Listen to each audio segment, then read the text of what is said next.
వెళ్తున్నాం. మాది జాతీయ పార్టీ, జాతీయ స్థాయిలో నాకు ఏ బాధ్యత అప్పచెప్పినా పర్యటన చేయాల్సిందే. భవిష్యత్తులో కూడా ఒకవేళ ఆంధ్రప్రదేశ్లో పర్యటించమని ఏఐసిసి ప్రెసిడెంట్ మల్లికార్జున్ ఖర్గే గారు ఆదేశిస్తే తప్పకుండా ఆంధ్రప్రదేశ్లో కూడా పర్యటన చేస్తా.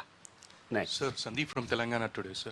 Sir, your action plan to bail out water crisis, sir. Will you be approaching Karnataka government? Yes, we are trying to reach Karnataka government. They have to react on those lines. Now election code is there. Now officers has to take up this issue in Karnataka as well in Telangana. Next sir, मैं Sanjay Tiwari, news 18 India से। आपने बोला कि आपकी सरकार को गिराने की साजिश हुई। एक इलेक्टेड गवर्नमेंट को 100 दिन के अंदर गिराने की साजिश हो रही है, ये बहुत गंभीर मामला है।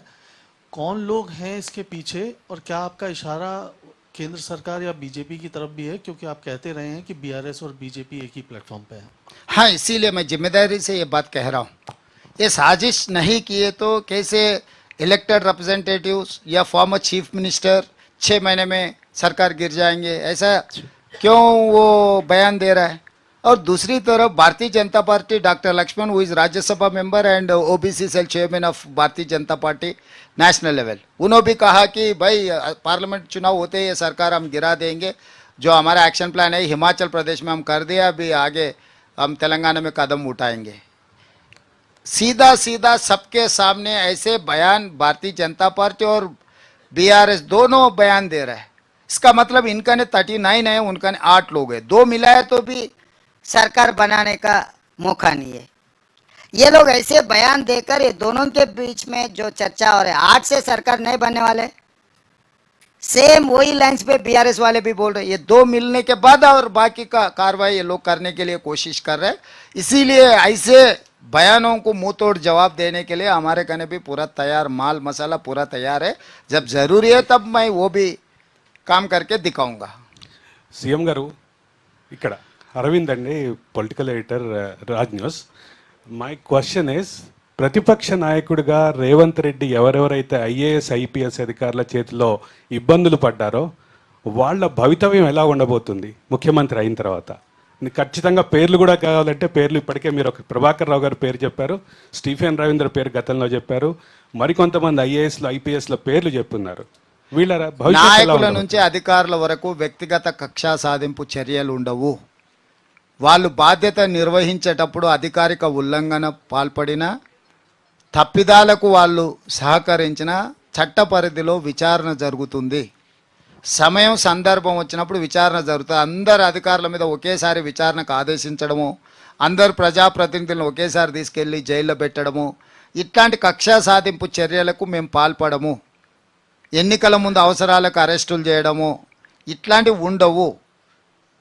దానికి సంబంధించి ఆ డిపార్ట్మెంట్ మీద మనము విశ్లేషించినప్పుడు అందులో లోపాలు కనిపించినప్పుడు వాటి మీద మాత్రమే విచారణ చేస్తాం. నేను ముందే చెప్పిన, వ్యక్తిగత కక్షా సాధింపు చర్యల కోసం ప్రజలు మాకు అధికారం ఇవ్వలేదు. నాకు ఇచ్చిన అధికారాన్ని నేను వ్యక్తిగతమైన కక్షా సాధింపు చర్యలకు ఉపయోగించను. ప్రజలు తెలంగాణ విస్తృత ప్రయోజనాల కోసం మాకు అధికారాన్ని ఇచ్చిండ్రు కాబట్టి ప్రజల యొక్క విస్తృత ప్రయోజనాల కోసమే పనిచేస్తాను తప్ప వ్యక్తిగతమైన ఇష్టాయిష్టాలతో పని చెయ్యను. నేను మొదటిసారి చెప్పిన, బాధ్యత చేపట్టినప్పుడు చెప్తున్నా, 100వ రోజు కూడా నేను చెప్పదలుచుకున్నాను.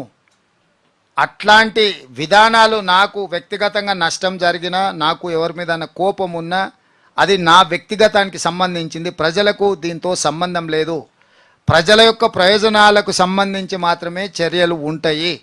వ్యక్తిగతంగా కోపం తాపం నేను ప్రదర్శించను. నేను న్యూట్రల్కి వచ్చి పరిపాలన చేయాలనుకుని 100 రోజుల్లో నా విధానాలు మీరు చూసి ఉంటారు.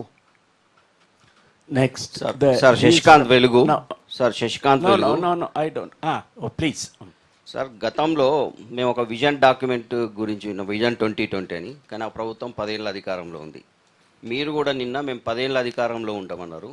కానీ మీరు వైబ్రెంట్ తెలంగాణ పేరుతో 2050 దాకా డాక్యుమెంట్ ఒకటి రూపొందిస్తామన్నారు. ఏంది మీ ఆలోచన? అంటే 10 ఏళ్ళ గురించి చెప్పాలంటే 94 నుంచి 2004 వరకు తెలుగుదేశం పార్టీ 10 ఏళ్ళ అధికారంలో ఉంది. 2004 నుంచి 2014 వరకు కాంగ్రెస్ పార్టీ 10 ఏళ్ళ అధికారంలో ఉంది. 2014 నుంచి దాదాపుగా 2023 డిసెంబర్ వరకు బీఆర్ఎస్ అధికారంలో ఉంది. 2024 నుంచి 2034 వరకు లేదా 35, ఎందుకంటే 2029లో ఎన్నికలు వస్తాయంటున్నారు. సో అక్కడి వరకు 10 ఏళ్ళు మేము అధికారంలో ఉంటాం. కానీ మా రోడ్ మ్యాప్ అనేది అనదర్ 30 ఇయర్స్కు ఉపయోగపడే విధంగా 100 ఇయర్స్ డెవలప్మెంట్ని 30 ఇయర్స్లో ప్రణాళికబద్ధంగా డెవలప్మెంట్ చేయడానికి ఇప్పుడు మీకు మాస్టర్ ప్లాన్ ఉంది. 2008లో వచ్చింది అనుకుంటా మాస్టర్ ప్లాన్. 2031 వరకు ప్లాన్ చేశారు.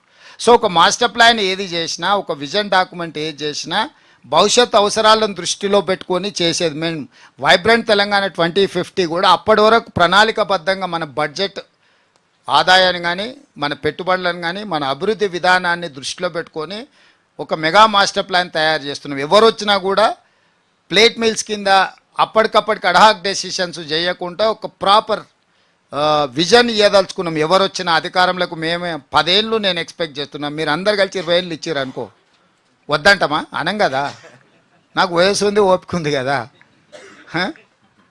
సో కాబట్టి విష్ఫుల్ థింకింగ్, ఒకవేళ 2050 వరకు మీరు కోరుకుంటే ప్రజలు ఆశీర్వదిస్తూ ఉంటాం, అవన్నీ కూడా అమలు చేస్తాం. సార్ ఇక్కడ ఒక్క సెకండ్ ఆయన మహారాష్ట్ర నుంచి బాంబే సాక్షి బ్యూరో చీఫ్ ఇక్కడికి వచ్చాడు. మీ రాష్ట్రం గురించి అడుగుతారా, ఈ రాష్ట్రం గురించి అడుగుతారా? చెప్పండి చెప్పండి. నేను శ్రీనివాస్, సాక్షి బ్యూరో ముంబై నుంచి. ముఖ్యంగా మీరు ఇప్పుడు మాట్లాడని నేను విన్నాను, దుబాయ్ కావచ్చు, ఇతర దేశాల నుంచి వెల్ఫేర్ కమిటీ ఏర్పాటు చేశారు. కానీ మన వలసలు ఉన్న ముంబై కావచ్చు, పేదలు తెలంగాణ నుంచి కూలీలు, ముఖ్యంగా పాలమూరు కావచ్చు, ఉమ్మడి కరీంనగర్ కావచ్చు, అన్ని జిల్లాల వాళ్ళు కూలీలు అత్యధిక సంఖ్యలో ఉన్నారు. అలాంటి వారి కోసం మీరు ఏమైనా సంక్షేమ పథకాలు కావచ్చు, లేదంటే ఇప్పుడు ఉన్న సమస్యల గురించి కావచ్చు, ఎప్పుడు ఏ ప్రభుత్వం ఆలోచించడం లేదు. అక్కడ జిల్లా పరంగా చూస్తే ఉమ్మడి జిల్లాలు ఎన్ని ఉన్నాయో అక్కడ ముంబైలోనే తెలంగాణలో ఒక జిల్లా అంత ప్రజలు ఉన్నారు. దాని గురించి మీరు ఏమన్నా అంటే పని ఉపాధి హామీ పథకాన్ని తీసుకొచ్చిందే వలసపోయిన వాళ్ళను వెనక్కి తీసుకురావడానికి.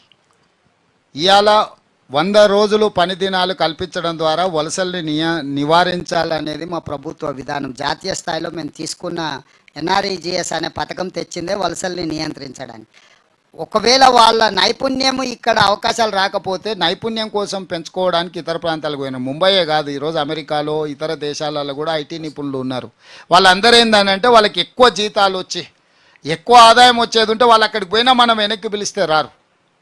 అసలే పని లేకపోతే వలసల్ని నియంత్రించవచ్చు. వాళ్ళందరికీ పని కల్పిస్తాం, ఇక్కడ వాళ్ళకి అవకాశాలు ఇస్తాం. వాళ్ళ ఆదాయము, వాళ్ళ నైపుణ్యం ఇంకా బాగుండి వాళ్ళకి మంచి ఆపర్చునిటీస్ వచ్చినాయి అనుకోండి, వాళ్ళు ఇతర ప్రాంతాలకు వెళ్తుంటారు. ఈరోజు మా దృష్టిలో ఎవరైనా ఊరు ఇచ్చిన తర్వాత అది ఇతర రాష్ట్రమా, ఇతర దేశమా అనే కొలబద్ద లేకుండా మళ్ళీ గ్రామాలకు రావాలి, మన ప్రాంతాన్ని అభివృద్ధి చేసుకోవాలి, వాళ్ళకి అవకాశాలు కల్పించాలనేది మా విధానం. తప్పకుండా ఆ దిశగా మా ప్రభుత్వం ముందుకెళ్తుంది.